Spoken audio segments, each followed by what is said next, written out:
saltwater history, Gary, it's pretty amazing. Last Wednesday until the beginning of Lent, I feel like we were Lent's really just, snuck up on us, I hasn't feel it? like we just got done celebrating Christmas and Yeah. just getting all of that stuff done with. But here we are. Are anything special you're doing? Giving up? Uh, I I'm gonna give up pop. I know that sounds like a childish Yeah, sacrifice, that's, but I think that was my answer in second grade.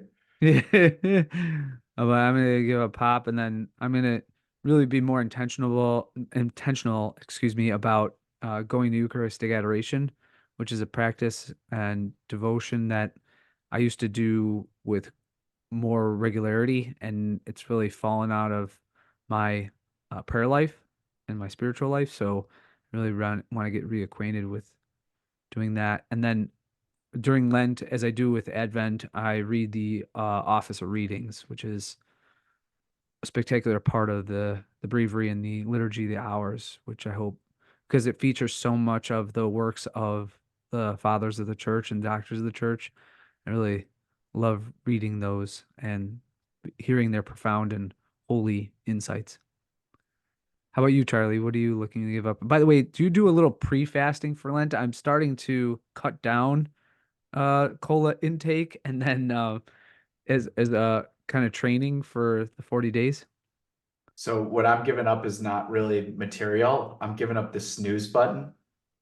Oh. So I'm not allowed to, that first buzz, like Hmm. not 9 more minutes, not 20 more minutes, not 30 more minutes. We're rolling out and we're starting the day. Wow, that's a There's big sacrifice. You know how if you turn your phone the at the right angle, you could see your fingerprints? Where my phone to be is worn out on that area where right. the stop or the snooze button is located when the alarm goes off. Yeah. So my yes has to mean yes and my no has to mean no. Wonderful. And so and like you were saying, I'm having a pretty good week with that so far. So that goes for naps too. If you gotta lie down for 30 minutes, like you're up in 30 minutes. So um that's my go-to. I also want to be practicing silent prayer more, just be in silence with the Lord. So those are my two big ones, but should Hmm. probably do something for charity as well. So I still gotta think about that. But yeah, I'm excited. Easter in March. I don't know when, I don't remember the last time that happened. I feel like this is pretty early. It is, yes. We got a bunch of stuff we want to talk about today. Um, Tucker Carlson, I'm just gonna come out and say it. The moment that the Vladimir Putin interview drops, I think we have to put him up there in the journalist GOAT conversation, just Yeah, for for sure. the stage of and the tension that's going to be brought about because of this. Is this And report true, by the way, that Zelensky has put him on a kill list? I haven't seen that. I've seen the document. Well, when I was on Twitter, several people who are pretty trustworthy were posting that Zelensky, even the document that Zelensky signed as a Ukrainian executive order along those lines was for Tucker Carlson to be if captured or that he's on a kill list. Like a bounty Yes. for Well, Tucker. or just kill on sight and then amazing, right? And then I did confirm that there are elements and ministers in the EU who are working on legislative acts to bar him from travel through Europe through the European Union. Uh, and It even the makes sense though. Krasensteins, even one of the Krasenstein brothers said, I'm in a very awkward position of having to defend Tucker Carlson, but here I am." And those two idiots. I mean, what drugs were their uh was their mother doing when she was pregnant with those two? I mean, that's the thing though. They've already gone so far with the whole war thing. They have to, they almost like they can't let this get out. They can't let people see that Putin's not the guy that, they try to sell their people on. Well, sure. Yeah, this is well really amazing too.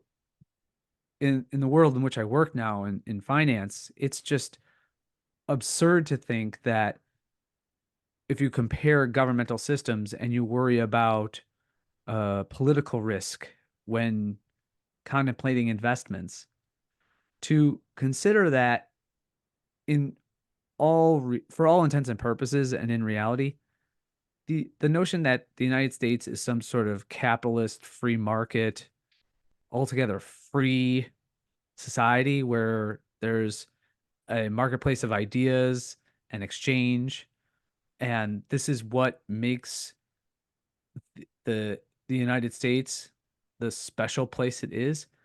How different in reality is the United States from China? How different is it in reality from some of the most absurdly totalitarian and autocratic regimes and countries led by autocracies that have existed in the past and are extant right now? Uh, Is it that we're talking about minuscule degrees of difference, and we'd have to break it down according to different categories. And if we're speaking of the public, i.e., states' ownership of the press and control over the corporate media outlets and their venues, and then furthermore, control of what other independent journalists are allowed to attempt to even do. I mean, just from the sheer perspective of human interest, wouldn't you want to hear from the leader of a country who and their justification for a war?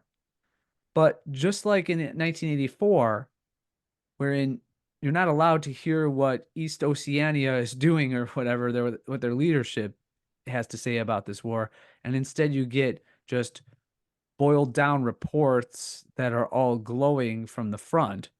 So to here we get the same messaging and the same relentless propaganda. The propaganda is It relentless. never ends. And there stands Tucker Carlson saying that no, I might have worked for an outlet of American Pravda, but no more. And I suspect that it was a bit jarring when he was fired from Fox.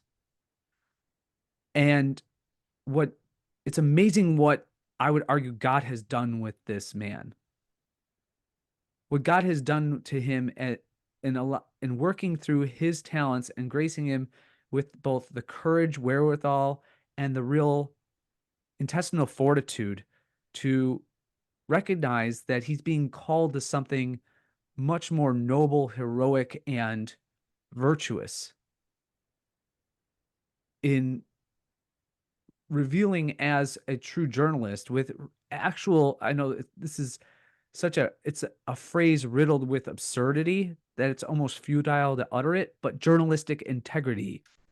It's as if you took it, if you were to extract all of the minuscule microscopic elements of journalistic integrity that were perhaps left from the residual dreams of people like Taylor Lorenz or Joy Reid or whoever they envisioned to be in their best possible light.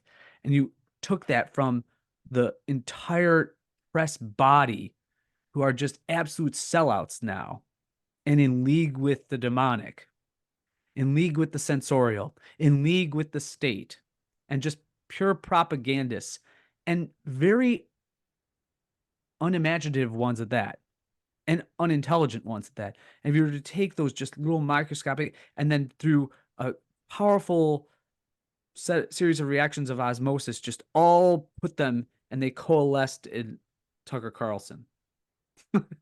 And so with that, his gumption and understanding that in point of fact, he has an inordinate, I should say, it's not inordinate, it's a proper power and authority to go and do these things.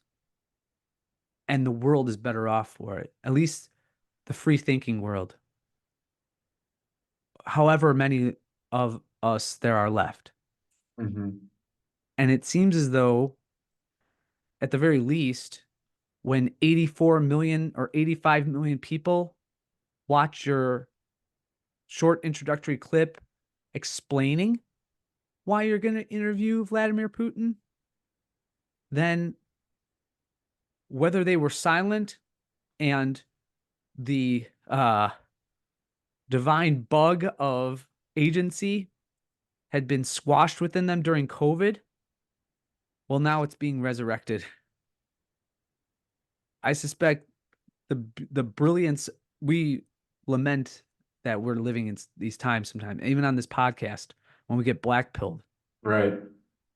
But in these times of hypocrisy and moral and ethical inversion and an attempt to spread calumny through propaganda so as to protect those that are already in the protected classes by institutions as nefarious as the state and awful actors within powerful alternative but really governmentality institutions like in business and in the churches and wherever they might be, anywhere of prominence.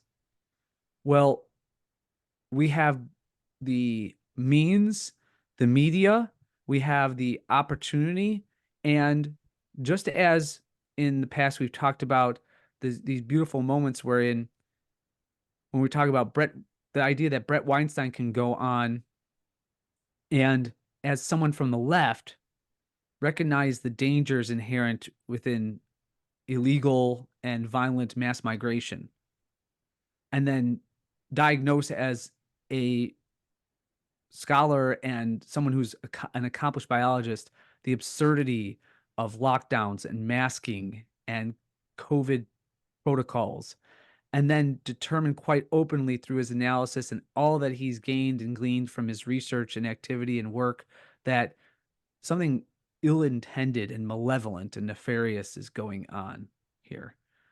The fact that we could have that, it's as if the it's as if the goodies are all drawn to this great message.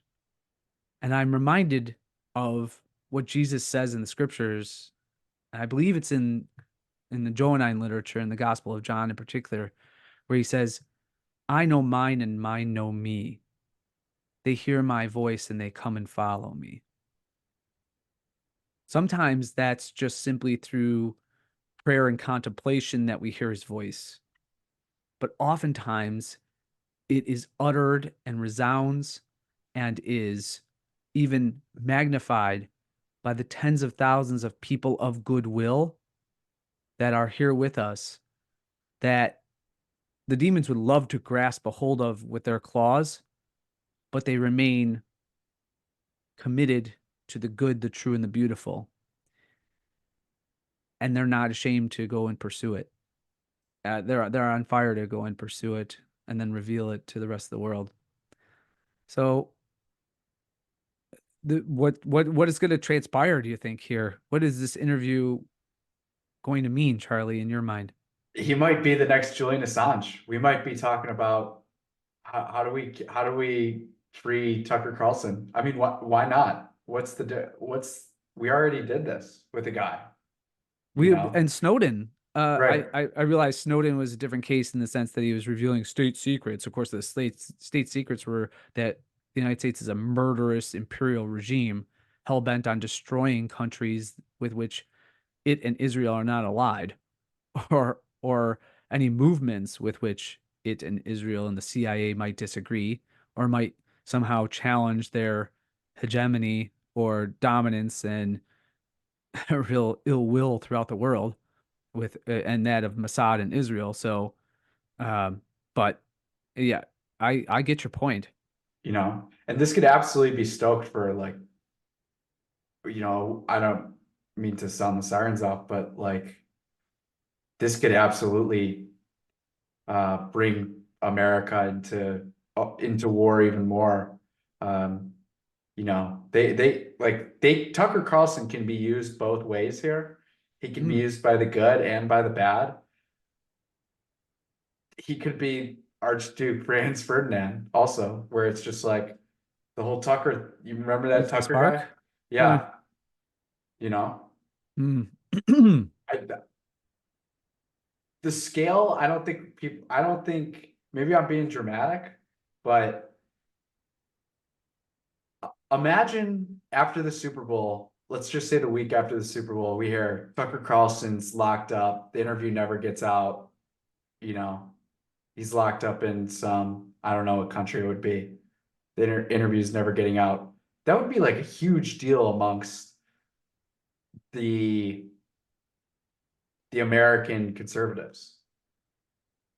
American conservatives and American libertarians, Sure, but American, you know what I mean? Like mm, the just the right. talks of secession, those states, the talks of Ooh, secession that have heated up this year yes. with the border stuff. I don't know if it was 25-25, but the states that signed on with Texas and the states that haven't signed on with Texas. The states that did sign Mm. on with Texas, I have a feeling that if something happens to Tucker Carlson, it's not going to be super pretty for how they react to that. So Now, I get the feeling, and tell me how off base or crazy I am in this regard, but I mean, I'm just spitballing theories here. t Anyways, I'm just going to take it a different slant here. And that is, do you remember in the Christopher Nolan Batman movies, how particularly in the first or the second and the third, there'd be this whoever did the music and sound effects for those movies was just an absolute genius and deserves all the credit and accolades that I'm sure they received or ought to have received. But do you remember when there was the build up toward the tension, whether it be with the Joker or with Bane and the League of Shadows, there was this sound effect that was kind of went like, and then it kind of crescendoed, yeah, right? Hans Zimmer. Hans Zimmer. Oh, well, Yeah, he's one of the great right. movie soundtrack people. Yeah. That's what I feel as though this is the Mm. crescendoing of that sound. It gets more and more magnified, and the volume keeps going higher, and it becomes the sound becomes a little and progressively more shrill until it builds and builds and builds, and then the Joker puts a knife to the mouth of what's her face. What's the character? It's Maggie Gyllenhaal, but she was previously played by Rachel Rachel. Dawes, right? And then it's just, whoa, what is he going to do? And he's talking about how he was abused and what his father supposedly did to him. It's you just and and what is the knife to the mouth of Rachel Dawes? It's the election. Mm. So you this the idea that all of these seemingly disconnected, but they're elements, whether it's at the border fault, the intentional um, non-policing of the border by the national government, the senility of Biden, which is just apparent to the point where even at Democratic rallies, when after they're cheering him on and he gets all confused walking off the stage, they all start laughing. Now, what what I think that shows is just the malignancy, how how decrepit this thing is. What what Biden is, ironically, is just the personification and embodiment of a dying government or a dying regime. The old guard. The old guard is now not just old, it's senile and demonic, and it can't couch its demonic tendencies in slick Billy Clinton and the Clinton regime or the Obamas and their rule or the Bushes and all of these atrocious the McConnells of the world. There's no more hiding. It's as though there's this force that's taking the scales off everyone's eyes. And this is being laid bare.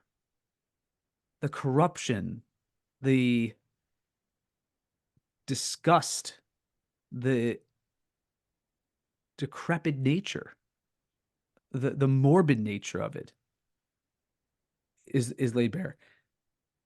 And so I suspect that's a good segue to talk about a man who, through his own talents as an artist, is able to accentuate this and move people to understand the reality of these regimes that have Would been so you long on had a grasp on us. who would you be referring to? Bob Moran. Is he American? No, he's English. Oh yeah. Mhm. Hence the accent. He's awake. Oh, he is awake. Do you want to And pull up some of his artwork that we wanted to share? I'd love to. The first of which is entitled Bloodbath.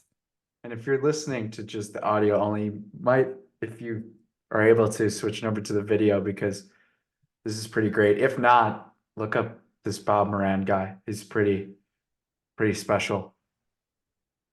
Yeah. Yeah, so there's this. Do you want to talk to the audience about I don't really want what to. I what your don't. reaction was when I sent this to you to There. highlight that? Yeah. So it's everyone in a. It's like a satanic temple, Hmm. and the waters that they're bathing in, it's a legit bloodbath. Right. So the title of the piece is just from the Latin sanguinis balanium, which means bloodbath. Okay, I didn't know that. Yeah. And there's all these satanic statues, and then it's all of these famous people. You got the Clintons in one corner, and everyone's naked Hmm. also, except Yes. for, is that Jordan Peterson? Yes. Oh Jordan wow. Peterson is sodomizing a I, person who has a press vest on I did in a not see bloodbath. him All the right. first time around. Right. You've got You got demons ranging from Moloch and Baal here, it's golden very, calf. yeah, it's not Did you something notice not the something you'd show owl the from kids. Did you notice the owl from Bohemian Grove No, no there idea. that's up there? Yep. And then one of the statues is the jab itself. Yeah, Strange. yeah. Did you recognize this character? So, The guy in the upper left? That's the founder. That's Balenciaga, the guy mm, the Spaniard who was a sodomist and was very much in favor of presenting pedophilia images and in his and is was openly a Satanist. Um, do you recognize? Of course, you have the blackface. There's Justin Trudeau behind Donald one of the Trump. pillars. Trump made Donald it up Trump is here. there. After all, he's sitting there with his own cup of blood, is participating in Pfizer. Tony Blair is wiping his partially naked ass with a towel that on which is emblazoned the Pfizer emblem. And then you'll notice Netanyahu smoking a cigar with a representative of Hamas, one of the leadership of Hamas, because they're buddy buddy. And the implication there is what we've talked about before, that October 7th was uh, a false flag attack that was meant to bring about the destruction of Gaza, uh, coordinated with the leadership of Hamas, who have not suffered nearly the consequences of the people of Gaza. You know, there's King Charles rubbing the foot of George Soros in the bath. Do you notice Michelle who's in the bath? Obama. Can we talk about Michelle Michelle? Obama, who is pictured as a man.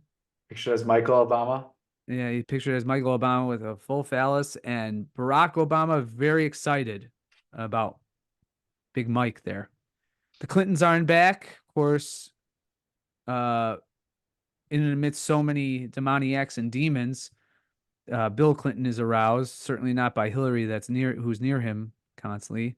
Klaus Schwab is there, and there's Joe Biden eating his Oh, squinting and his eating ice his cream. ice cream Yeah, cone. Yeah, yeah. they're in the bath. And yeah, I think we hit all of the characters except one in the back. Do you see one with the Stucetto on? I do. Oh, who's that? Pope Francis made it to the back of the bloodbath. He sure did. And he is aroused because he's a homosexual. And we have, I think this is in the pool with him, Justin Welby, who's the Archbishop of Canterbury and de facto and de jure head of the Anglican Church. Is that where you're at with him? What's that? Is that, you know what I'm referring to? Is that where you're at with Oh him? yeah, he's most certainly homosexual. Well, what do you think he's heterosexual? I do. I do. Oh, okay. I don't, I mean, unless you have something to, Even though he's had never in his private life nor in his life as an ordained deacon, priest, or bishop expressed any kind of warmth or expression of attraction toward women, but well, isn't that, I that's mean, not what celibate life is. For the celibate life for a heterosexual, healthy male who has integrated his sexuality is one in which you recognize the beauty and also because you're in a sense more attuned to great beauty, you recognize the beauty of the female form and you understand too your attraction to it. I mean, a case in point, I know a lot of very liberal and homosexual Dominicans don't like saying this, but in the processes and documents that were gathered for the canonization of Saint Dominic way back in the 13th century after his death in 1221, it was revealed that when the brothers asked him toward the end of his life, is there's anything that he thought um or yeah, he thought they should know about just how to conduct a holy life, and then also that it was the question was something along the lines of, well, maybe it's something you haven't revealed to us, but we should probably know. And he said, I have to admit, one of my things was I always loved the company of pretty women, right? So right. this is a man who lived august chastity, and of course, with that is not a repression of one's natural attraction to the No, that opposite makes sex, sense. the opposite sex, but understanding that there's a sacrifice there that means I cannot engage in sexual relations with someone with whom I might find erotic love. Yeah, that makes more sense. I Okay. just never heard that one. You've said a lot of things about Jorge. Well, you want go? Let's go worse. You want to see a real racist? Look at the videos where, first of all, we this is the first time that since the 1970s there are no African cardinals in the conclave. Really? Yeah, or some other high-ranking office. Yeah, there's no African cardinals that are eligible for the conclave. They're either too old to have voting privileges, or and then moreover, um, look at videos of Francis whenever he is in a line greeting people, and whenever there's an African or an Asian, he just is he like wipes off his hand and he's disgusted. But he heartily receives every European slash Western, Criticism. Interesting. yeah, what Westerners, especially men. He loves hugging and kissing men, holding So hands with men. Pope Francis is racist and gay. Yeah, and in so many in every sense of that word, gay except happy. Hmm. Hmm. All right. We got another picture, right? Or So, do you have any anything further else? commentary here? What was Nah, your this is pretty scandalizing, like I said the first time. right? What was your take after seeing something like this about the artist? What was Yeah, your with that being said, it should be in the Art Institute. You oh know, well, but he's the greatest cartoonist, the most vivid. He uses the most vivid imagery and colors, and I mean, oh, and then did you see Bill Gates is lying there on the Yeah, with this gigantic man boob, nips. Yeah, yeah, hot belly? So, but it's meant to. This is what I called on Twitter the real effect of great cartoons that are polemic in nature. They have a biting political message, and its aim is to reduce the enemies of the good, true, and beautiful to to really lay bare, and that's why they're almost all naked, lay bare what is going on beyond the optics that are created for us in the propaganda tornado that we're all thrust into, and from which we're kept at bay from ever leaving, yeah. and thus Right, the Tucker dynamic. So other than I remember your reaction was, yeah, I didn't intend to be looking at uh Michelle Obama's cartoon schlong today, but I guess that's my Monday, right. right?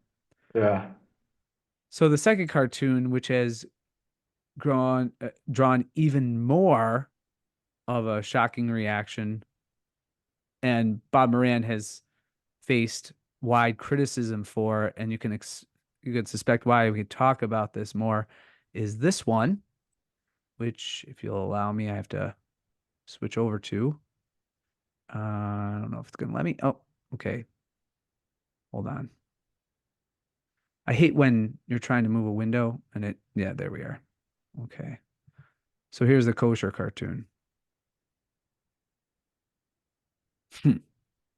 And again, those for those of you who are just watching this on are listening to this on audio, we really encourage you to take a look at the video or just pop over to Bob Moran, his site, and you can look at his all of his prints, all of his artwork, which is going for large amounts of money. The originals are with good reason because it's through imagery that he's demolishing the system.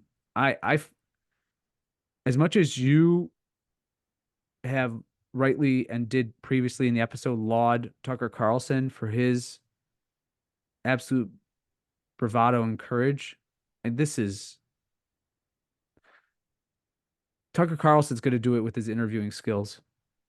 Bob Moran does it right. with his With paintbrush. Google And Paint. Yeah. yeah, with paint or whatever he's using. Because here is Joe Biden serving as a butler, pouring out a bottle of blood on a table that, of course, he's missing the He cup, which is misses the perfect. chalice. Yeah. Misses the notice that it's like a chalice, isn't it? Hmm. Yeah. I wonder if that's Bob saying what a fake Catholic Joe Biden is. He's just totally missing the mark there.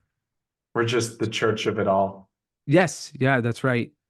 Uh, and then scattered about is the rubble and the devastation left by unrelenting Israeli bombing campaigns. Children, Palestinian and Gazan children buried in the rubble, toys strewn everywhere. Um, there's a dead baby on this. It's very much I like your insight that it's an altar, but it's shaped like a dinner table. And at the feast there's Bibi Netanyahu drooling with his pronounced ears that look like satellite dishes on the side of his head, and he's eating the organs. There's even a human eyeball on the plate and then on the right there's Rishi Sunak, the current UK Prime Minister, who is serving a large platter that's covered partially. And of course, there's a baby's arm, a bloody baby arm that's coming out from the platter. That's cartoon, of course, just to draw it in and to make it more pronounced. If you were wondering as to what this is all about, at the top of the cartoon, it reads kosher, and thus is the title of the cartoon. And what do you feel like? Should we take a snippet and include what Moran said about this cartoon from the Delingpole, or do you want to just summarize it You here? can It's really you up can to you. describe it if you want, because Yeah. Well, what Bob Moran just recently recounted on James Delingpole's podcast, The Great Delling Pod, when I'm sorry, that is the greatest podcast I've ever listened to.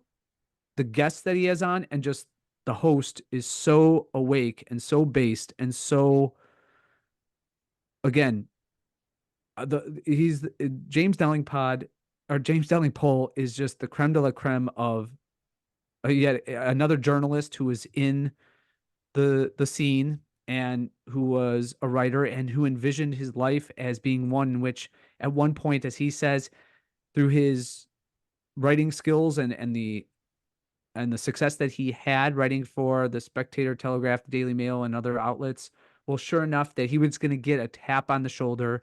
I mean, he went to Oxford, he had all the credentials, and that he'd be set up for life. Just like I'm sure Tucker Carlson thought he was going to be when he was on Firing Line or whatever the show was, or Crossfire with Pat Buchanan on CNN.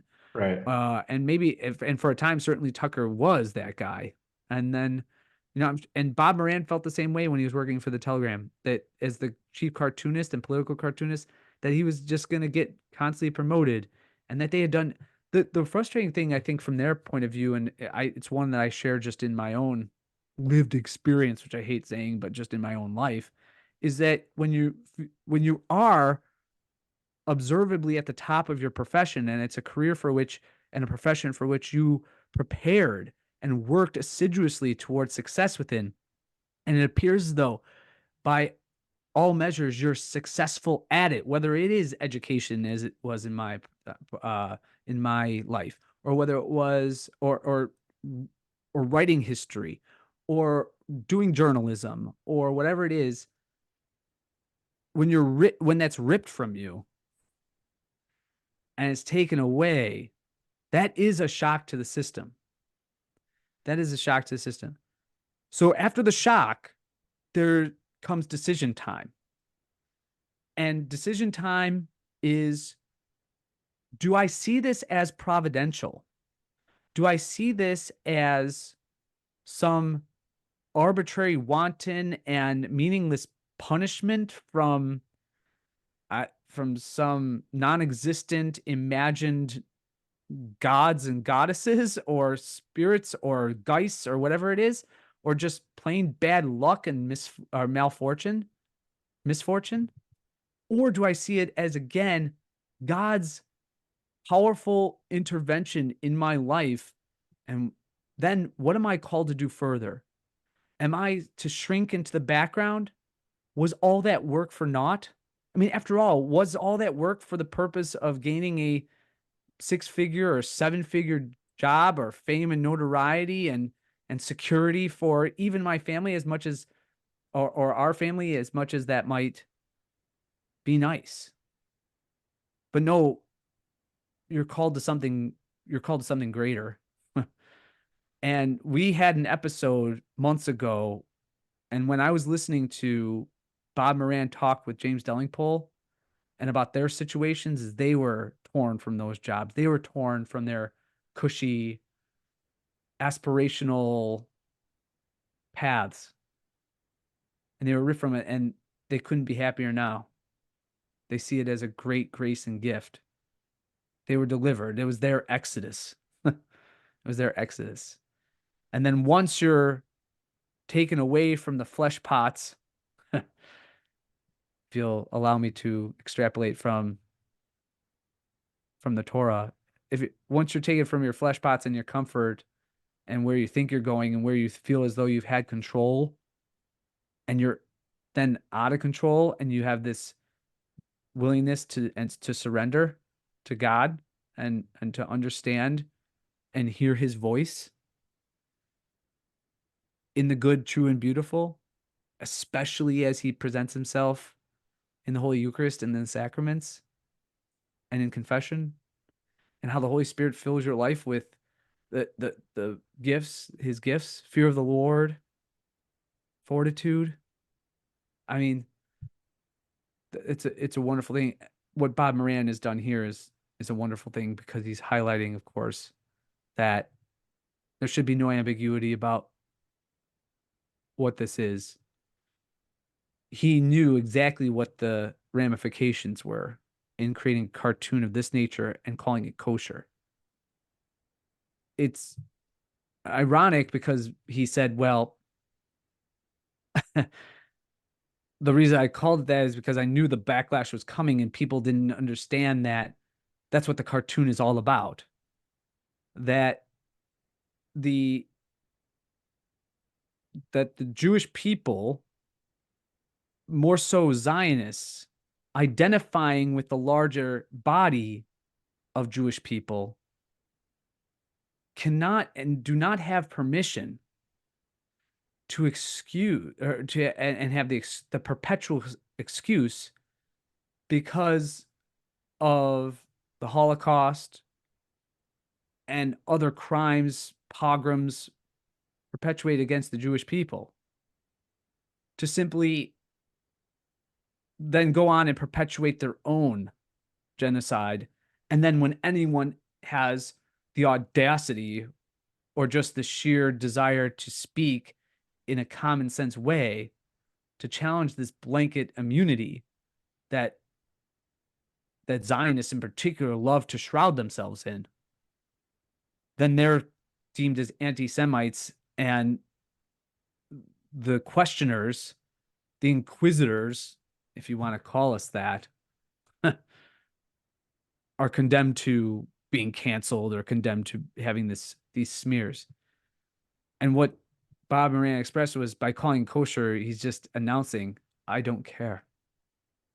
Smear me if you want, because your smears, not only are they, in a sense, their own excuse and cover for genocide and real crimes against humanity that are taking place. If no one speaks up, they're going to just continue. It's not kosher.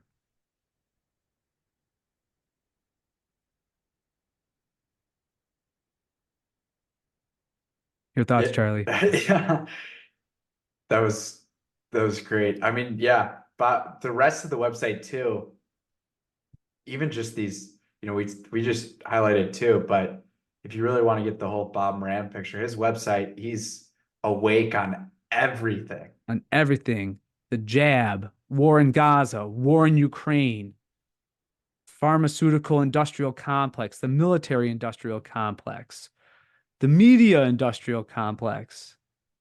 He's on it all. He hates the EU. He hates, and you know what's fascinating too is he really highlighted something that tickled my ANCAP uh identity, I suppose, if you could tickle an Yeah, identity, gross. and that is what? That's not. Oh. Oh, my identity. My ANCAP identity, the struggles. The struggles.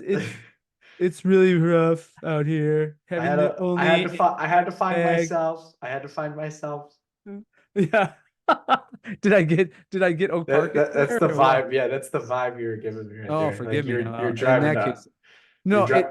I just wanted to say it tickled me as an ANCAP because he said, look, people fail to recognize that in the kosher piece in particular, there are no even IDF. There are no Mossad. There are the bombs have already been launched and they're landing. But who's present and who's orchestrating it all and benefiting from it all in the most gluttonous and murderous way are the heads of state, right? They're the emissaries of Satan. They're the emissaries of Baal and Moloch. They're the emissaries of, and they are the people in the previous cartoon, The Bloodbath. They're the beneficiaries. So you might wonder, well, why do they want things to stay the same and they don't want any outsiders coming in to ruin the party? Well, there you are. Even if the outsider isn't really an outsider in Trump,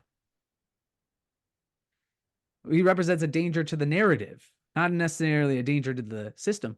But that's the thing. That's what Tucker and Trump kind of represent. It's not even they're not even huge dangers to the system. Mm. Right. That's so right? yes. They're just a danger to people thinking that the narrative is a matrix and it's all made up. And then I have to wonder, well, maybe we didn't land on the moon. No, I'm glad that you brought that up. Not the moon landing, but the system versus the narrative. Like Yeah, there's levels you have to go through. correct. Correct. I suspect too, and James Delingpod, or I keep calling Delingpole has spoken about this too. You look at the forces that were engaged and behind Brexit, right?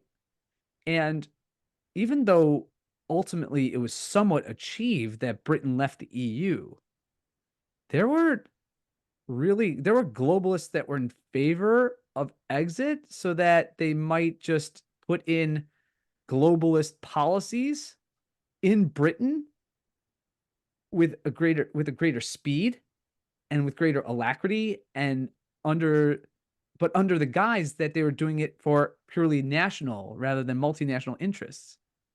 So the system roars on. The people, what I think people were uh, in the globalist camp, the Soroses of the world and the Klaus Schwabs of the world, and those who would like to have the establishment, if you will, the they, as we often refer to them as, they were just seeing the success of Brexit as a an attack on the narrative, not so much on the system. So what's going to happen when what's going to be the response when the attack comes on the system? And as you said, I think what this is leading to is secession. That's I think that's the first significant blow we can get to the system. No, I agree. I think back to I just want to make this point. The Bob Moran and James Delingpole, I think one of the things that I would say probably appeals to you, it definitely appeals to me, is that it feels like you're just listening to men who have found freedom in an unfree world that Yes. used to not be free. Yes. You know, like it's something they actually had to find. Yes, and once they're uncensored, it's it means they go the other way. Right. And they're just, you know, Bob Moran's like, yeah, if they smear me, they smear me. You know, if I die, I die. You know, Right. And I'm it's just not gonna as do if in this. their previous careers they weren't operating with integrity, because as Bob Moran said, no one was tapping him on the shoulder saying, "Oh, you're going too far" at the Telegraph, Right. right? And no one really was going to James Delingpole and say, "Oh, you're going too far with watermelons," or "You're going too far on this topic," correct? But in the background, is there self-censorship? I mean, Dave Smith talks about how he feels self-censored because he's worried about being taken down from YouTube. I mean, Robbie and Dave's Facebook page was just taken down during the pandemic. All why? It was I think it was even before the pandemic that it was taken down. Why? Mhm. Because they were talking about libertarian ideas in the context of comedy. So they're a danger to the narrative. So they you do there is this, as much as we wouldn't want to admit it, a little bit of self-censoring. I mean, I suspect that you could tell me when I was teaching, I mean, did I censor myself? Maybe I did unconsciously, but that unconscious that unconscious censorship didn't it didn't preserve me, that's for sure. Yeah, right. If it was ever there. But it's so liberating, so liberating. And it's not easy because there are I mean, I would go so far as it's not to hold myself up as the ultimate martyr, but it's a lot more difficult in education because when you tell someone that you got fired as a teacher, the immediate because education as an industry is so corrupt and Mhm. it's so backward and anachronistic and just awful that you have to do something really, really terrible to Yeah, get this position. So you the have first to look people give you are like, what the right. hell did this guy do? You have to go out of your way to say, Oh, I'm not a creep. Yeah, I'm not. I didn't steal money from anyone. You know, there's so many, And you're then right. try to sell to a normie that the reason you were fired was because you worked at a Catholic school and you were critical of the socialism and Marxism and And the Pope. heathenism of a pope. Yeah. Yeah. I mean, we're talking about all the reasons why I was so inspired to write the book with you is this, you know, I realized that pretty early on. I When think the I, go ahead. anti-authoritarianism in and of itself is not a virtue, but when the authorities are this bad, it becomes heroism. Right. You know, that's just a riff off of what Jeff Deist has always said, former president of the Mises Institute, now working for Monetary Metals, which is maybe they'll sponsor us one day. But anyway, Jeff Deist always says we as libertarians, we as anarcho-capitalists are not against elites. We are not against hierarchies. In fact, we're quite openly in favor of hierarchies. We're in favor of elites, but not these elites. You see, these are not elites that have gained their status and position and authority because of some merit, some talent, some impressive resume of accomplishment. No, no, no. They're elevated because they are decrepit. They're elevated because of their both inability to fight for the good and their desire to maintain the bad and to preserve the evil, the depletion of the good, and the diminishment of people's rights, freedoms, and agency, their happiness, their prosperity. Do you want to talk about a town that's not so free? Is it more free than Israel when it elects Bibi Netanyahu 5 times as its prime minister? It is freer than that. Okay, we'll see though. How many times Chapel Magruder will be reappointed as the health department minister? I would say it's freer than that. All right. Meanwhile in Oak Park. But I actually want to start out in Naperville. So we brought this up. I don't know if it was last month's city council meeting, but it kind of made national waves by, I forgot the name of the councilman who suggested that the people of Naperville should take in the migrants into their homes Offered a sign-up sheet. and offered a sign-up sheet that not a lot of people signed. I don't How know many if people signed, I Charlie? don't know if anyone signed. It'd be zero. It'd be zero. So they had the next meeting, because there has to be a next meeting to talk about this. Obviously, this guy didn't think it was going to make national news, which was a huge theme. So I flipped through. I wasn't going to listen to the whole 2 hours, 20 minutes for my health, but I flipped through a bunch of, I think I got a couple highlights. And one of them being just them bringing up that they didn't think it was going to make national news. That didn't think it was going to go national. No. And then Oops. they're also, and this is why it's Meanwhile in Oak Park, they Mhm. talk a lot about, but the councilman, I forgot his name, started a dialogue. He got people talking. Yeah. Got multiple people bringing that up. Yeah. But the problem is all they do is dialogue, and no one took any migrants to their homes because that's ridiculous. It's And not, Charlie, it's not what the migrants can do for you. It's what you can do for the migrants. right. And then what's her name? The person, the lady who runs Awake Illinois. Oh, Shannon Adcock? Adcock. Yeah. So she was one of the speakers. And she was pretty funny because she just kind of went on this side rant about how DEI is a lie. And she was trying to make a connection between the migrant situation and DEI. And I Oh, guess okay. it was kind of interesting. I didn't really agree with it. Just in the category of giving preferential treatment to people, and it ends up being destructive for everyone else. Exactly. Okay. So that kind of makes sense. Yeah. Anyways, there and maybe I probably should have pulled this clip up, but so she's getting like moans and stuff from the crowd, like they're just groaning, not moans, they're just groaning every time Mhm. that she's kind of chatting. And then at a certain point, there's a lady, and you could see the lady on camera. She's visibly upset, shaking her head. She's like this 60-year-old white woman, not with anyone there besides the people behind her.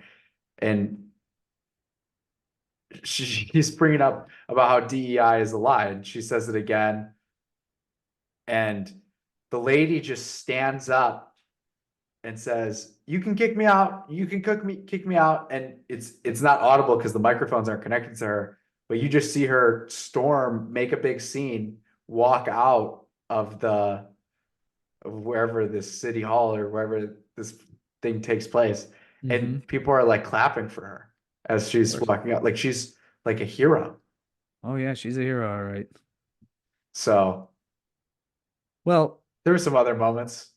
as you Right. know, and we've discussed it before, Naperville is just Oak Park West. Yeah, and Twitter is really starting to get on that as well. Mm-hmm. There's a lot of good Oak Park shit tweets now. Yeah. Whenever, especially among the Illinois suburban folks on Twitter. All right. So what do we have from actual Oak Park? Yes, what we have from actual Oak Park. Okay, so we talked about a grant last week that Oak Park had applied for help with the migrants. It was worth, do you remember how much? 500,000. 1.9 million. Oh, I was a little off. So they got the grant. Oh, They get got out. From who? 1.9 million. Do you remember the name From the of Soros Family Foundation. Do you remember the name of it was such a ridiculous name. I'm gonna pull it up and The Human Fund? give me 2 seconds. Supporting municipalities for asylum seeker services. SMAS? SMAS. SMAS. Supporting municipalities for asylum Seeker services. SMAS. Yep. Anyways, SMAS wrote them a $1.9 million check. And one of the first places it's going is St. Edmund in Oak Park. Oh, yeah. Whose parishioners don't want the migrants being housed there, right? I don't know. Okay. No cuesta nada soñar is a common expression at the Catholic parishes of Oak Park's migrant ministry. It doesn't cost anything to dream. Oh, God. Why is everything Disney? Everything is Disney. Yeah, that's a good. I like that. Everything's Disney. It's a Everything's phrase that motivates those at St. Edmund School forward. With an eye on housing migrants at the end of the month, the migrant ministry is balancing its work with an ambitious request to expand their help to those who left places like Central and South America to start a new dream in their home away from home. Okay, so this isn't something you'd normally hear a Catholic priest, at least amongst the Catholic priests that we know, say. Quote, "We're helping them, but they have brought a beautiful blessing to this community in Oak Park," Reverend Carl Morello said. "We've got people who are Christian, Jewish, non-faith goers, all working together for the same purpose, and that is to support and help these migrants." The ministry began to provide services to migrants in June 2023 at St. Catherine St. Lucie Church. Operations were later transferred out of that building to the St. Edmund School. Oh, gosh. While showers, which were provided at St. Catherine St. Lucie Church, are no longer available, migrants can still receive snacks, clothes, and other necessities. Now, Morello, volunteers, and the migrants are staring down the clock. The village of Oak Park has asked Oak Park Catholic parishes to consider opening a temporary shelter location for those staying at the West Cook YMCA and the Carlton of Oak Park. Their deadline to move out is February 29th. So now it's going to the church. Mm. This is just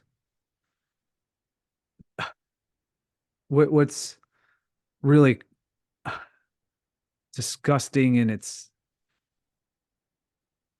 obvious nature here is that these Oak Park Church, the Catholic Church as an institution, is becoming more and more a governmentality. So we've talked about in the past that the bishops don't have to appeal to actually the rank and file Catholics. It's just it's just an agency of human welfare, an extension of the federal government more and more, and state and municipal governments. So yeah, it's amazing. I don't know if you saw the headline that the Archdiocese of Seattle announced 60 church and parish closings. They have like 180 parishes, so a third of their parishes are closing. So what are they going to turn into? They're going to turn into exactly what closed Catholic schools and parishes turned into before, auspices of the state. And the church can then just the institutional church can just reap the financial windfall and benefit from that. You don't have to do anything like preach the gospel. That's too countercultural. Just give in. Just give in and allow the state to own you. The arm of the state is the Geppetto to the church's Pinocchio. The village Actually, was but in Pinocchio, he didn't stick his hand up Pinocchio. But okay, you get the point. Yeah. He's a puppet. The village was awarded a $1.9 million grant Friday to aid asylum seeker services. St. Edmund was selected as a shelter because it can house between 80 and 120 individuals on its grounds. With news breaking Friday, it's not yet clear how far those funds will stretch. Mm. To host migrants, the ministry would need to acquire cots or other bedding arrangements and a way to provide showers. Morello said, the school does, however, have a small kitchen that could be shared. Migrant families rather than individuals would be prioritized for this temporary shelter, Morello said, which would be open until roughly June. Nobody knows what will happen after that, he said. A lot of what we're doing right now, I compare to triage in an emergency room, said Maria Allery, Director of Development for Ascension and St. Edmund Parish. We're trying to address immediate and basic needs. The extra space at St. Edmund School has allowed for more efficient organization and distribution of donations. Piles of clothes are organized by gender and size. Items such as socks and underwear are bought, not donated. We feel very strongly about donations with dignity, she said. They can actually select and try on something. It hits me more now than ever. I've had this thought in the past, but it's so clear from what we're seeing develop is that Vivek talked about how the most recent development in the migrant crisis and the waves of migration over the past few years under the Biden administration is the realization of the supposed conspiracy theory that everyone was denounced for observing and espousing, that basically the migrants are going to replace voters and make native, that is to say, well-established families and individuals within the United States less than a majority or a lesser majority than they previously were. So, but it never dawned on me so much, although it had been in the back of my mind, how much of the migrants serving as a replacement for Catholics in the United States within the church. I mean, if we're going to have Francis Church and the church is just a well adorned and land wealthy and facility wealthy, although those facilities are emptied of actually faithful Catholics and devout Catholics, well, that's the perfect institution then to become the Salvation Army for the migrants. And then those who hold the deeds, if you will, to all that property are the one that are going to reap the financial reward. Because remember, actual Catholic hospitals and actual Catholic schools and actual Catholic parishes. Well, those aren't working anymore. So we have to repurpose all of these things. Well, let's make them shelters. Yeah. I'm not reading the rest of the article because we have other stuff to get to. It's just breaking down. They have a map of Ecuador and Colombia, so the migrants are sharing their stories. Mm. What about China and Afghanistan? Do they have those maps? Because a lot of the I don't migrants know. are coming from there. I don't Haiti. know. Mm-hmm. So Yeah. that's that story. All Two right. police stories. Okay. More than a Drink quarter water. of Oak Park's police positions are vacant. What does that mean for the safety of the village? The Oak Park Police Department is budgeted for 118 officers, but 32 of those positions are vacant. That's Why?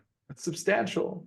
Yep. I wonder where that money goes that they have the surplus in budget from. Yeah. It's interesting. If a business publicly Uh-huh. traded thinks something like that, where they're saying, oh, you budgeted for this many, but you only have this many filled. Right. That seems to be, where does the rest of that stuff go? That's 27% of the entire police force. Police Chief Shatanya Johnson said the department is working as fast as they can to fill the positions, but she's not concerned about a risk to public safety despite each division being affected. Quote, despite our staffing levels, the police department continues to strive for excellence, she said. Village President Vicky Skaman. Okay, wait. I know you saw this because I'm just laughing because it's the woman police chief. Yeah. The Chilean SWAT team. Oh God, yeah, it's hysterical. The Oh all my Chilean goodness. SWAT team competed in the SWAT games or whatever. And The Chilean, so there's a SWAT game. I don't know who runs it, but all these countries come out, all their SWAT teams to compete in a sort of American Ninja Warrior wipeout-ish obstacle course of a bunch of things that they got to do, SWAT team stuff. And Chile decides to send an all women's team to make some message. And they're fat and horrible. you have to watch. You have to watch it. Yeah. You have to watch it. You just gotta watch it on your own. For those of you old enough, it's like the old American Gladiators, except everyone gets hit by a tennis ball within the first 5 seconds and they're out of the game. Yeah. Can I offer another explanation as to why the roles of the police, that even the budgeted jobs for the police department in Oak Park have not been filled? Who wants to work for someone named Shatanya? My boss, oh, we call her Shitty, and it's not an insult. Yeah. Shatanya. That's I'm not working for someone named Shatanya. Despite our staffing levels, the police department continues to strive for excellence, she said. I said that. Village President Vicky Skaman said her biggest concern is not safety. Why would it be? I don't know. She kind of told us for a while that the biggest concern is Your health safety, and safety, but now it's different. but rather the strain of the vacancies on the police department. Imagine saying that 4 years ago. Yeah, right. What happened to defund the police? I feel that our police department does an amazing job despite the vacancies, but that the covering of those vacancies is going to have its wear and tear on our personnel, Skaman said, and that's not ideal. Well, isn't the wear and tear as a result of them making sure that because of their low numbers, they have to maintain a level of security? So that's the concern? What else would be the concern for having a lack of numbers of police officers? How does it weigh? I'm not sure your fault. She's saying that it's harder on the rest of the crew to pick up the extra spots. Yes, but it's harder on the rest of the crew because with diminished numbers, they're trying to provide safety and security. She said she's Right. not worried about safety and security.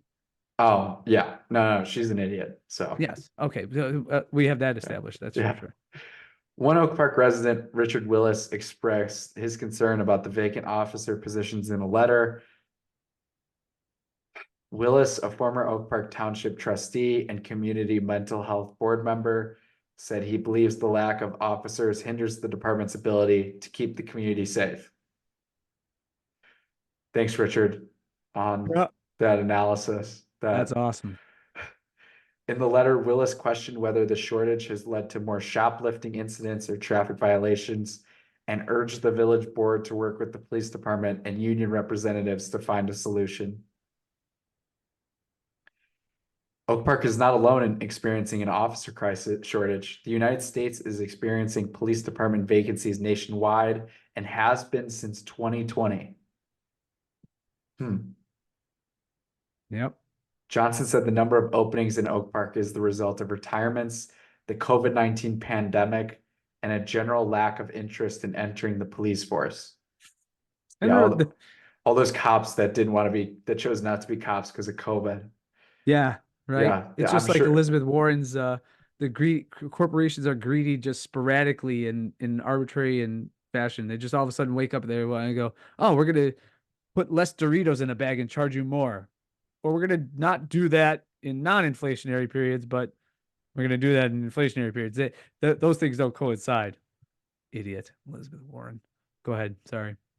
This article's super long. I'm gonna try to flip through a bunch of Yeah. stuff because we gotta wrap it up. Mm-hmm.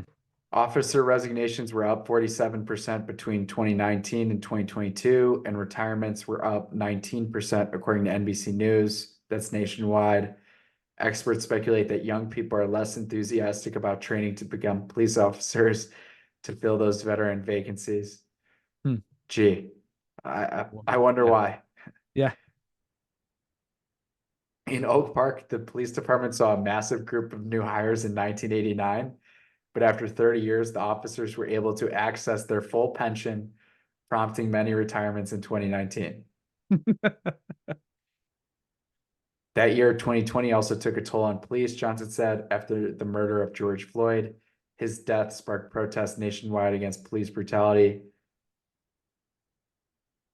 You had individuals either retiring before maxing out their pension or just resigning and leaving the field altogether. The department, listen to this, the department also requires applicants to have at least 60 hours of college credit at an accredited college or university with a C grade average. Why? In River Forest, the police department is fully staffed with 30 officers, only one of whom is in the police academy.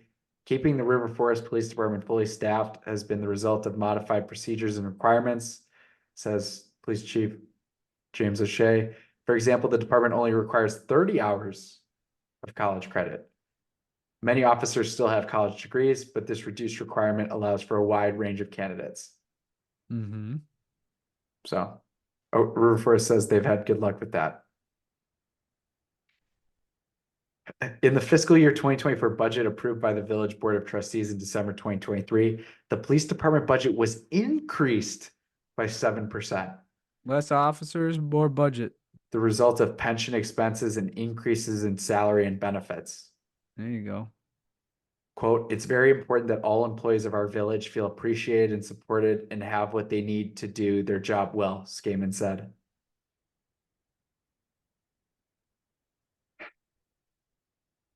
The standards for officer recruitment are still high despite the shortage, Skaman said, which is representative of the level of service that Oak Park residents expect. Quote, I don't think it does anybody any good to just attempt to put warm body in seats, Skaman said. End of article. One last just title really quick. Says the person who's just a warm body in a seat. Yeah, right. One last title. I don't have to read much of this. Mm-hmm. A group performs back-to-back armed robberies Sunday night. So, Wisconsin resident exiting his vehicle. Oh, Shame welcome. I'm so ashamed it had to be a Wisconsinite, Yeah, you know? right. Dark color SUV traveling south, parked next to him. 4 or 5 men, all with handguns, exited the car. One of the men struck the victim in the head with his handgun. The men then stole the victim's backpack, 2 iPad Pros, iPhone 11. At roughly the same time, 5 people exited a black SUV and approached an Oak Park resident who was walking his dog.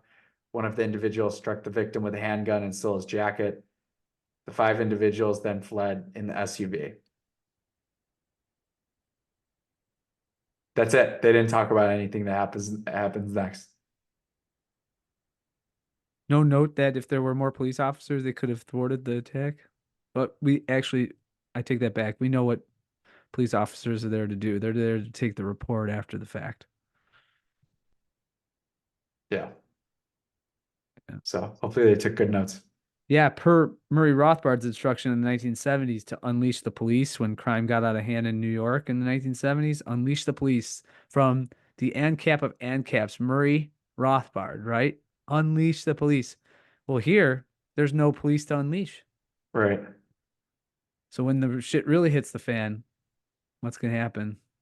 Should we do the Dick Durbin thing and give a badge to all the migrants? Is that what he did? No, but he's the one who first floated that the migrants should be allowed to enter the military and then gain citizenship through their service. Mm. So the United States military becomes more of a foreign legion than ever. It makes sense. We're short staffed. Yeah, yeah. You know I what think- didn't help with that? What? Abortions. Yeah, yeah, You know? yeah. And everybody wonders. I even hear boomer Catholics talk about how, well, why are all these How schools- does no? Yeah, I've been really making those connections lately. What do you that mean? You aborted all the kids? We Did don't you have. think that there's we- not a demographic, that the demographic change was going to happen right as in 1973? You aborted all the kids. And then when you aborted those kids, they didn't have kids. Yeah. Well, there you go. Yeah. No, we're And short staffed. You aborted sisters and brothers and priests who could run the schools and religious who could run the schools. You aborted them all. So what's the shock here? This is not some mystifying demographic effect. Right. So Anyways. Yeah. That's Meanwhile in Oak Park. that is Meanwhile in Oak Park. Meanwhile in Oak Park. All right, Charlie. Well, that's a wrap on this episode.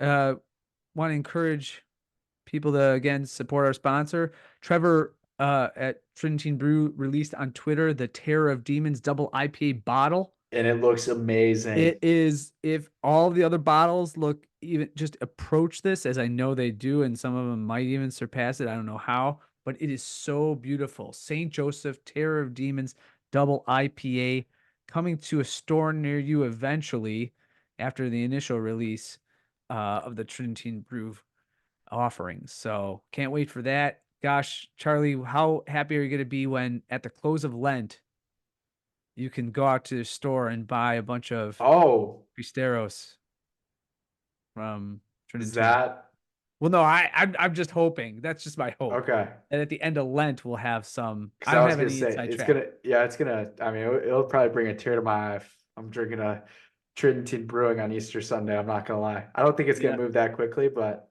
we'll see. Gosh, I hope. Man, that would be just a wonderful way to conclude Lent. Yeah, Dropping about 1,500 on beer. I'm willing to put a dent. Oh yeah. I'm willing to. I'm just gonna drop them off at random places too. I want the entire Elkhorn family to be scandalized by how much they're selling. That's my goal. No, I do too, and I'm just gonna drop them off like at people I don't even know. Just Yeah. And they'll have because to be that's a friends way for of life. that's a way of evangelization as well. So Sure is. that'll be my method. Yeah. Beer sales, Yeah. but for free. Brewing beer for the greater glory of God. We're Yeah. going to be drinking it for the greater glory of God. And All right. all right, everyone. Until next time, Until next time. peace, everyone. God bless.